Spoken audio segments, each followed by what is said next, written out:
Hello everyone, आज हम पढ़ेंगे थ्री फेज़ ब्रिज रेक्टिफायर या फिर three phase full wave rectifier. Three phase full wave rectifier का क्वेश्चन अगर आता है आपका एग्ज़ाम में, सपोज़ करिए 10 मार्क्स का है या फिर 15 या फिर 20, तो आपको उसको किस तरह से लिखना है वो मैं आपको अभी बताती हूँ। जो हेडिंग आप देंगे थ्री फेज़, यहाँ पे हेडिंग देंगे आप थ्री फेज़ रेक्टिफायर। ठीक है, इसमें आप देखेंगे थ्री फेज़ ब्रिज रेक्टिफायर। दूसरे इसमें आप सर्किट डायग्राम आप बनाएंगे, जो कि बनाते हैं हम। ठीक, इस डायग्राम का डिस्क्रिप्शन आपको पूरी तरह से देना है, लिखना पड़ेगा कि किस तरह से है, मैं अभी आपको बताऊंगी। तीसरा, आप सर्किट डायग्राम को एक्सप्लेन करने के बाद में आप उसकी जो सर्किट है उसकी वर्किंग को आप एक्सप्लेन करेंगे, या फिर थ्री फेज़ रेक्टिफायर की वर्किंग को आप लिखेंगे। थ्री फेज़ रेक्टिफायर की वर्किंग लिखने के बाद में चौथा पॉइंट आप लिखेंगे उसका डेरिवेशन। डेरिवेशन जितना भी आप निकालेंगे करेंगे उसको आप चौथे पॉइंट पे लिखेंगे। इसके बाद में अगर आपको लगता है कि इसके एडवांटेजेस क्या हैं तो एडवांटेजेस लिखिए। एडवांटेजेस लिखने के बाद में आप उसकी एप्लीकेशंस को भी लिखना चाहिए। तो इस तरह से एग्ज़ाम में अगर आपको लिखना है तो सारी चीज़ों को आपको वन बाय वन आपको अरेंज करके लिखना होगा।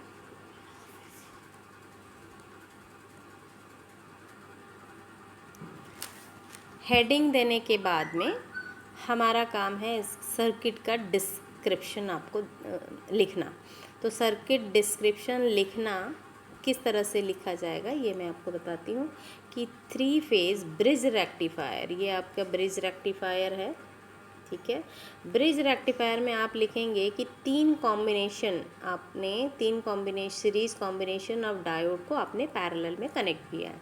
ये देखिए तीन सीरीज़ कॉम्बिनेशन कौन कौन से हैं। ये डायोड आपका D1 है, ये D2 है, ये आपके सीरीज़ में कनेक्टेड है। उसी तरह से D3 डायोड और D4 डायोड आपके सीरीज़ में कनेक्टेड हैं। D5 और D6 डायोड भी सीरीज़ में कनेक्टेड है। तो ये तीनों जो सीरीज़ कॉम्बिनेशन है इसको हमने पैरेलल में कनेक्ट किया। इस तरह से किया है कि D1, D3 और D5 का जो कैथोड टर्मिनल है, ठीक है, इसको हमने एक साथ कनेक्ट कर दिया है। ये देखिए, all the three terminals, cathode terminals are connected together and it is connected to the one point of RL load। RL load के एक पॉइंट से हमने इसको कनेक्ट कर दिया। अब इस जो कॉम्बिनेशन है उसके एनोड पॉइंट को दूसरे साइड के जो डायोड्स हैं D2, D4 और D6 के तीनों के एनोड पॉइंट्स को हमने एक साथ कनेक्ट कर दिया। Anode points are connected together and it is connected to the second terminal of load. RL के दूसरे पॉइंट से हमने इसको कनेक्ट कर दिया है। ये आपका RL लोड है। ये VDC दिखा रहा है, ये VDC है जो कि DC वोल्टेज को शो करता है, जो कि हमको आउटपुट में मिलेगा थ्रू RL। और ये आपका IDC लिखा हुआ है यहाँ पे, जो कि IDC मतलब DC करंट आपकी फ़्लो हो रही है, क्योंकि DC करंट ही लोड के थ्रू फ़्लो होगी, राइट। अब ये हमने ये सर्किट बना लिया है। अब इसके बाद में हम इसको सप्लाई देंगे। सप्लाई हम देते हैं थ्री फेज़ ट्रांसफार्मर के थ्रू। थ्री फेज़ ट्रांसफार्मर के थ्रू हमने इसको सप्लाई दिया। तो इसके लिए हम देखते हैं जो ट्रांसफार्मर है, हमने three phase half way rectifier के लिए डेल्टा स्टार ट्रांसफार्मर यूज़ किया था और पर फेज़ में हमने एक एक डायोड लगा दिए थे। ठीक है, यहाँ पे डायोड D1, ये D2 और D3 इस तरह से हमने लगा दिया था। लेकिन in case of bridge rectifier यहाँ पे देखिए किसी तरह का न्यूट्रल पॉइंट की ज़रूरत नहीं है।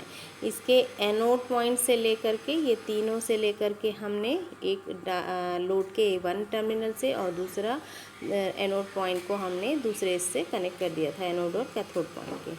अब यह है कि इसमें किसी तरह के न्यूट्रल की ज़रूरत नहीं है, इसलिए हम कह सकते हैं कि इसको हम फीड कर सकते हैं, मतलब एसी सप्लाई दे सकते हैं डेल्टा डेल्टा ट्रांसफार्मर से, ठीक है, या फिर स्टार डेल्टा ट्रांसफार्मर भी हम यूज़ कर सकते हैं।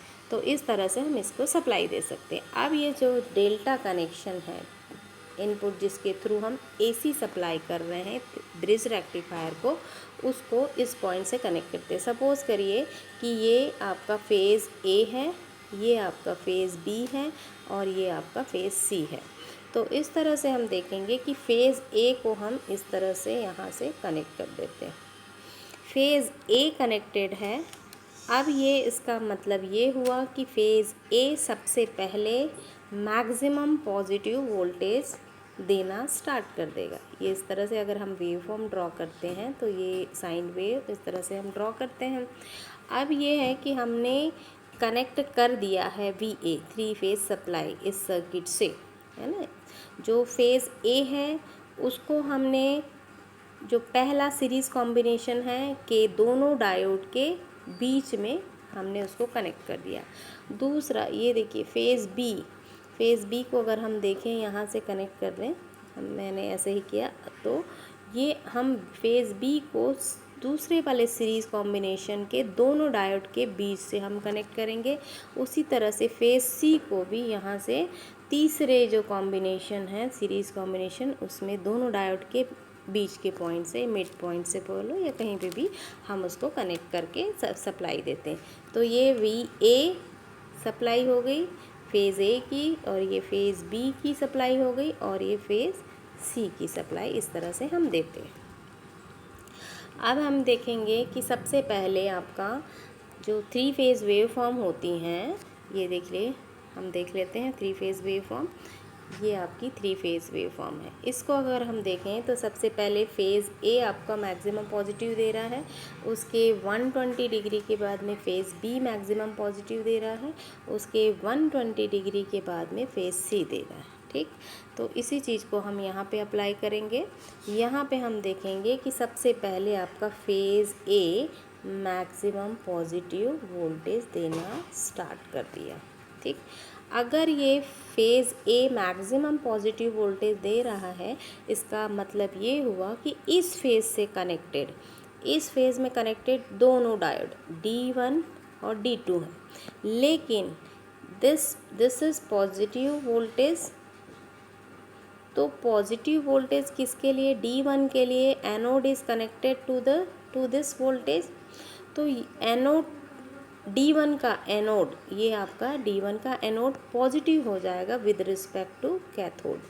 तो डायोड D1 आपका स्टार्ट हो जाएगा कंडक्ट करने के लिए। लेकिन देखिए ये जो डायोड D2 है, इसका कैथोड, ये कैथोड पॉइंट है, ये देखिए cathode is connected to this voltage, है ना, cathode is connected to this voltage. तो उसके लिए रिवर्स बायस वाली कंडीशन हो जाएगी, क्योंकि cathode is positive with respect to negative, इसलिए D2 विल नॉट कंडक्ट। तो एक बात क्लियर हो गई कि when phase A is giving maximum positive voltage, जैसा कि इस डायग्राम में दिखाया गया है, तो D1 will start conducting, forward biasing condition में आ जाएगा D1 और स्टार्ट कर देगा कंडक्शन। तो करंट आपकी जो फ्लो होगी that will come this way through the diode D1, और फिर it will goes towards the load, RL load की तरफ जाएगी। लोड से होते हुए करंट इस कॉम्बिनेशन की तरफ आएगी। अब हमने ये देखा है कि देयर आर 3 पैरेलल पाथ, तो इसमें से तीनों में से किसी में भी जा सकती है ना। लेकिन ये D2 हमने पहले ही कहा था, D2 is connected to the phase A. तो फेज़ ए में मैक्सिमम पॉजिटिव वोल्टेज मिल रहा है और इसके लिए रिवर्स बायस कंडीशन है D2 के लिए। So the current will not go through D2, तो D2 के थ्रू करंट नहीं जाएगी क्योंकि इसमें रिवर्स बायस कंडीशन। अब ये करंट जाएगी आपकी D4 से होते हुए, D4 के थ्रू उससे होते हुए इस तरह से फेज़ बी से पूरा सर्किट ये कंप्लीट कर देगी। इसके बाद डायोड D1 अभी कंडक्ट कर रहा है, उसके बीच में आधे समय के लिए या फिर हम कह सकते हैं 60 डिग्री तक के लिए डायोड D4 कंडक्टिंग स्टेट में रहता है। उसके बाद में इसके बाद में 60 डिग्री के बाद में जब आपका D1 कंडक्ट कर ही रहा है तब ये जो करंट लोड के थ्रू जाएगी, तब यह D6 डायोड से फ्लो होना स्टार्ट करेगी instead of flowing through D4। D4 से जाने के बजाय वो D6 से फ्लो होने लगेगी और इस तरह से ये अपना सर्किट कंप्लीट करेगी। तो ये हमने देखा कि जब पॉजिटिव हाफ में जब डायोड D1 कंडक्ट करता है तो उसके साथ में पहले D4 काम करता है, उसके बाद D4 कंडक्ट करना बंद कर देता है, तब D1 के साथ में D6 कार्य करता है, कंडक्ट करता है। ठीक, इस तरह से D1 के साथ में D4 और D6 डायोड कंडक्ट करते हैं। ठीक, इसके बाद हम जानते हैं कि आफ्टर 20 देखते हैं कि जब phase B after 120 degree phase B active हो जाता है। इसका अर्थ ये हुआ कि phase B maximum positive voltage देना स्टार्ट कर देता है। ये आपका हो गया है फेज़ बी। ठीक, अगर वेवफॉर्म को पूरी तरह ड्रॉ करेंगे तो निगेटिव हाफ भी इसकी हमको ड्रॉ करनी चाहिए। अब ये फेज़ बी एक्टिव है, मैक्सिमम पॉजिटिव वोल्टेज दे रहा है यहाँ से यहाँ तक। अब देखिए कि फेज़ बी में कौन से पेयर कनेक्टेड है, D3 डायोड और D4 का कॉम्बिनेशन, सीरीज़ कॉम्बिनेशन। तो करंट यहाँ से फेज़ बी से होते हुए जाएगी। अब D1 की तरह ही फॉरवर्ड बायसिंग कंडीशन D3 के लिए, तो करंट इसके थ्रू होते हुए it will go through the load and again come to this point, यहाँ तक आएगी, इस पॉइंट तक आएगी। अब इसके पहले हमने देखा था कि D4 काम कर रहा था उस D1 के साथ, उसके बाद D6 काम कर रहा था। अब ये हुआ कि D2 स्टार्ट किया तो D6 जो पहले से ही कंडक्ट कर रहा था उसके थ्रू ही करंट आपकी फ़्लो होगी, जब D3 के थ्रू करंट फ़्लो होना स्टार्ट कर दिया। तो इस तरह से आपका करंट फ़्लो होगा। अब हम ये देखेंगे कि ये वाली जो करंट है D3 के थ्रू फ्लो हो रही थी when phase B was active. तो phase B maximum positive voltage दे रहा था, तो D3 में फ़्लो हुई, फिर D6 में फ़्लो होने के बाद D6 जो डायोड है वो कंडक्ट करना स्टॉप कर देता है और उसके बाद में D6 के बाद में करंट D2 से फ़्लो होने लगती है और D2 से होते हुए इस तरह से ये आपके सर्किट कंप्लीट कर देंगे। तो इस तरह से डायरेक्शन और करंट फ्लो होता है। इसके बाद आप देखिए कि जब फेज़ सी मीन्स VC जब मैक्सिमम पॉजिटिव वाले कंडीशन में आ जाता है after 120 degree of phase B, तब आपका D5 वर्क करना चालू कर देता, मतलब phase C is active and D5 is in forward biasing condition. Then the current will flow through D5, इसके थ्रू होते हुए आपकी फिर लोड के थ्रू होते हुए सेम वैसे ही आएगी इस पॉइंट तक। अब हमने ये देखा कि जब when D3 was conducting, D2 was also conducting. तो जब D5 आपका कंडक्ट कर रहा है तब करंट D2 से होते हुए ये सर्किट बना लेगी। उसके बाद में D2 आपका बंद हो जाता है काम करना, स्टॉप्स कंडक्टिंग, तब ये जो करंट है D5 से होते हुए जो करंट जा रही है एंड थ्रू द लोड होते हुए फिर आपकी D4 में जाएगी। D4 में जाते हुए इस तरह से आपका फिर से सर्किट को कंप्लीट कर लेगी। तो इस तरह से आपका वर्किंग आपको एग्ज़ाम में लिखनी होगी। अब यहाँ पे एक क्वेश्चन आता है कि जब ये करंट यहाँ पे आती है, यहाँ पे इस पॉइंट पे आफ्टर गोइंग थ्रू RL, ये RL लोड है आपका, VDC इसके क्रॉस है क्योंकि ये DC वोल्टेज ही लोड के थ्रू दिखेगा। जो करंट जो फ्लो हो रही है IDC लिखा हुआ है देखिए यहाँ पे, तो ये भी आपकी DC करंट फ्लो होती है, ठीक। अब ये करंट जब यह इस पॉइंट तक आती है तो इस करंट के पास में देयर आर 3 पैरेलल पाथ, है ना। D2 के थ्रू जा सकती है, D4 के थ्रू जा सकती है, D6। तो क्या डिसाइड करता है कि ये किस डायोड से होकर के जाएगी? इस कॉन्सेप्ट को समझने के लिए हमको 3 फेज वेव फॉर्म डायग्राम को समझना ज़रूरी है, कि जिस मैं आपको बताती हूँ कि किस तरह से ईज़िली इसको समझा जा सकता है। This is the easiest method. अब ये देखिए, ये है आपका 3 फेज वेव फॉर्म डायग्राम। इसमें हमने, इसके पहले हम थोड़ा सा फिर उस बैक में जाते हैं कि कैसा कनेक्शन हमने किया है, कितने डायोड लिए हैं, तो वो हमको समझना ज़रूरी है। जो हमारे फेज़ ए में, ये फेज़ ए में कनेक्टेड डायोड है D1 और D2।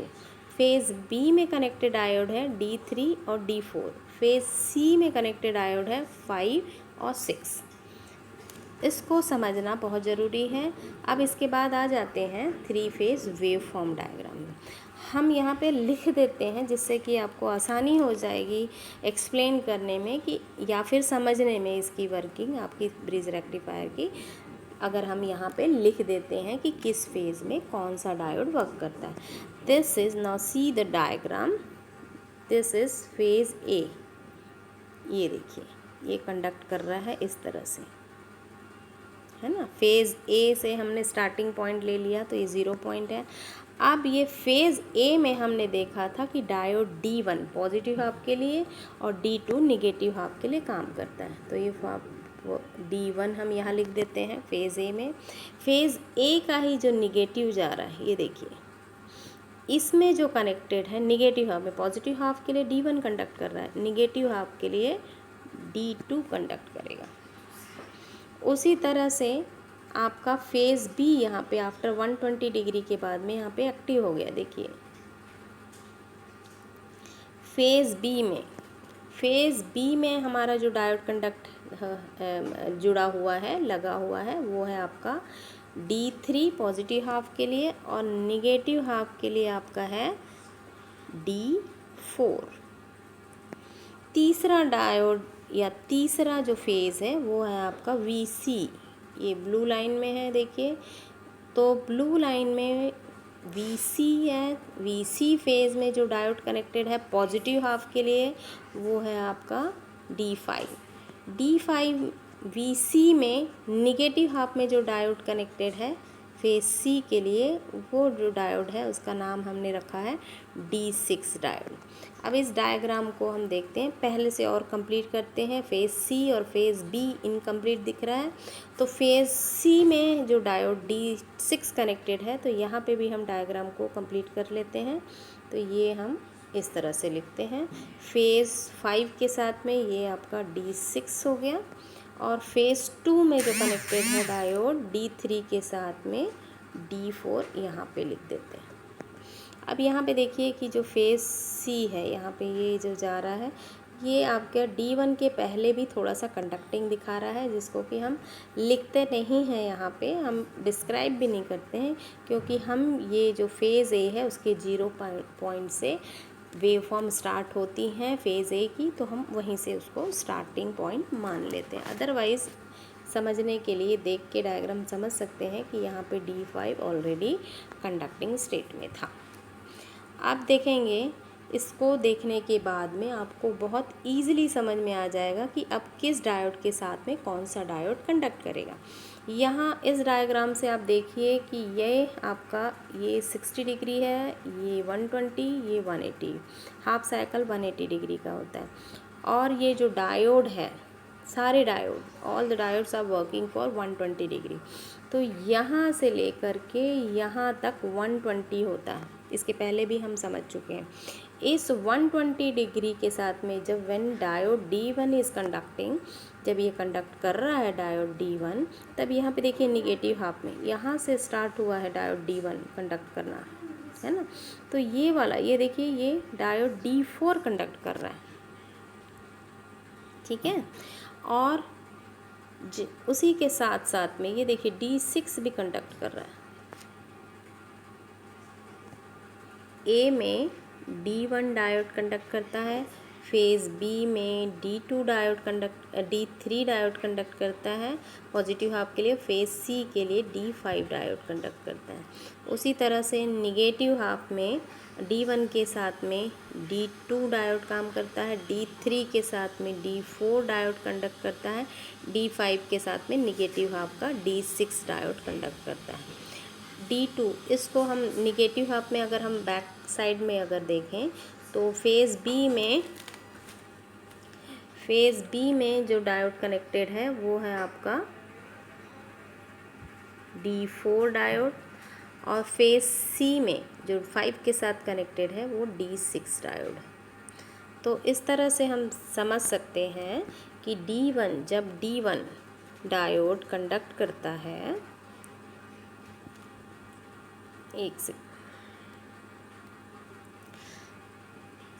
जब D1 डायोड कंडक्ट करता है ये वाला, तब उसके साथ में यहाँ से लेकर के इस पॉइंट तक D4 डायोड कंडक्ट करता है, और इस पॉइंट के बाद में इस पॉइंट तक D6 डायोड काम करता है। इस पॉइंट पे आने के बाद आपका D3 कंडक्ट करना स्टार्ट हो जाता है, क्योंकि फेज़ बी एक्टिव हो जाता है। फेज़ बी एक्टिव होता है तब तक देखिए इस पॉइंट से लेकर यहाँ से लेकर के ये यहाँ तक से लेकर यहाँ तक D6 काम करता है, D4 यहाँ से यहाँ तक काम करता है।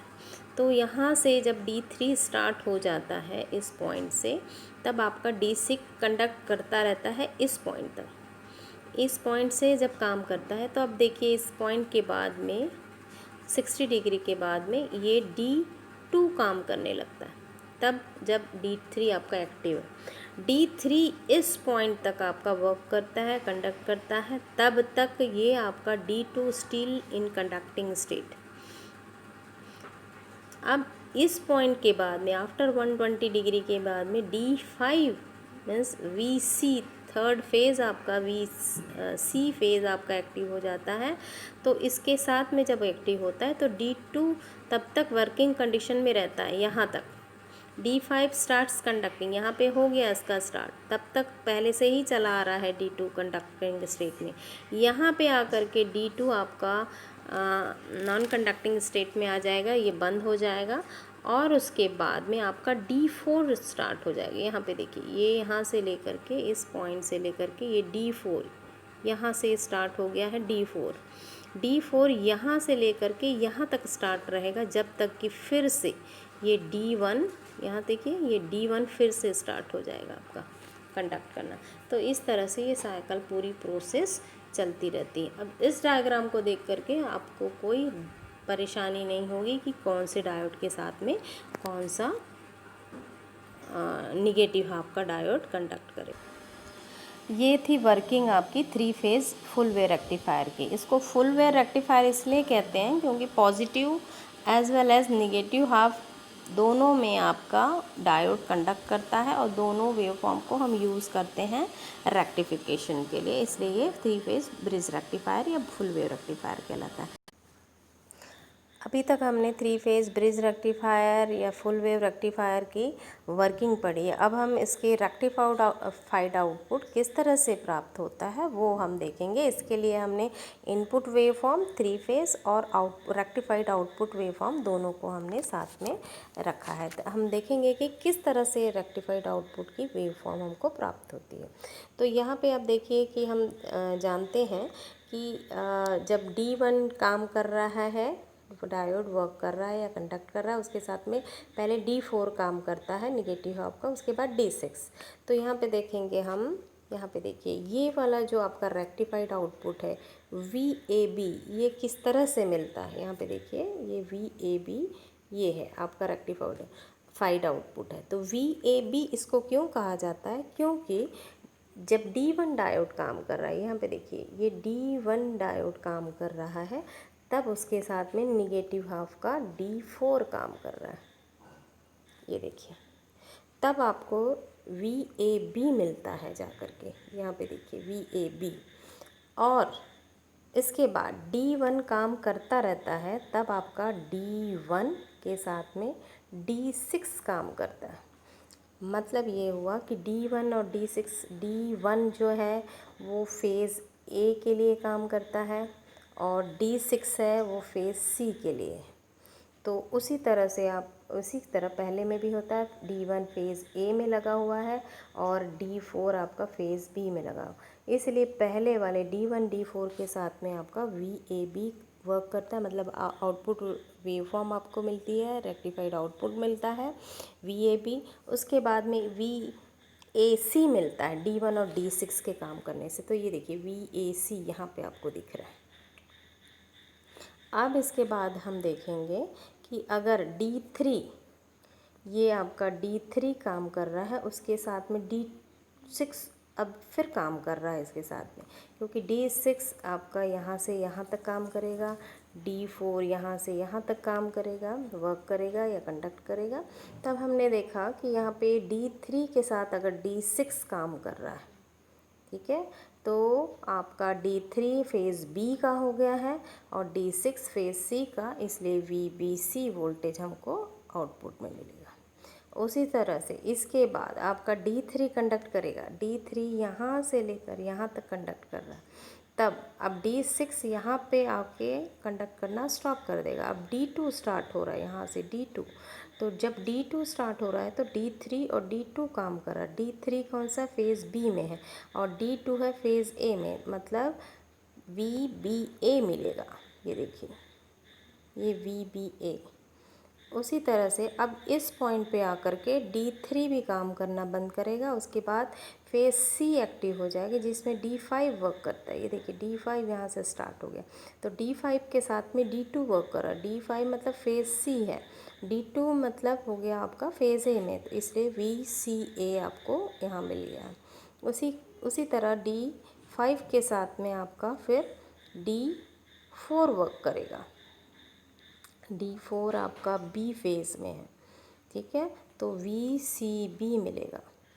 उसी तरह से आपका फिर से आपका VAB मिलेगा, क्योंकि D1 और D4 फिर स्टार्ट हो जाएंगे। यहाँ से देखिए, यहाँ से आपका D2 वर्क करेगा, यहाँ से लेकर के इस पॉइंट तक आपका D4 वर्क कर, तो इस तरह से VAB फिर से रिपीट होते जाएगा, फिर VAC, फिर VBC, इस तरह से रिपीटेशन होते जाएगी। तो इस तरह से हमको रेक्टिफाइड आउटपुट मिलता है। ये रेक्टिफाइड आउटपुट और ये आपको जो मिला है, इसमें प्योर डीसी नहीं हमको प्राप्त होती है, ये रेक्टिफाइड आउटपुट कहते हैं। हमको प्योर डीसी हम मिला है ऐसा नहीं कहते हैं, क्योंकि इसमें कुछ यहाँ पे देखिए ऊपर में हम आपका ये जो पोर्शन दिख रहा है आपका VAC, यहाँ से यहाँ तक का दिखा रहा है VDC, मतलब ये आपका DC वोल्टेज है इतना। लेकिन ये जो ऊपर में जो रिपल्स दिख रही हैं, है ना, इसको हम कहते हैं ripples. AC component rectified DC में प्रेजेंट रहता है, जिसको कि हम फिल्टर के थ्रू फिल्टर कर सकते हैं, फिल्टर लगा करके, और हम प्योर DC प्राप्त करते हैं। अब इतना हो गया आप लोगों का इस वर्किंग और रेक्टिफाइड आउटपुट सब लिखने के बाद में आपको डेरिवेशन लिखना पड़ता है। और उसके बाद उसके एडवांटेजेस और एप्लीकेशन। वो डेरिवेशन जो होता है वो मैं आपको नेक्स्ट लेक्चर में आपको बताऊंगी। तब तक के लिए बाय बाय।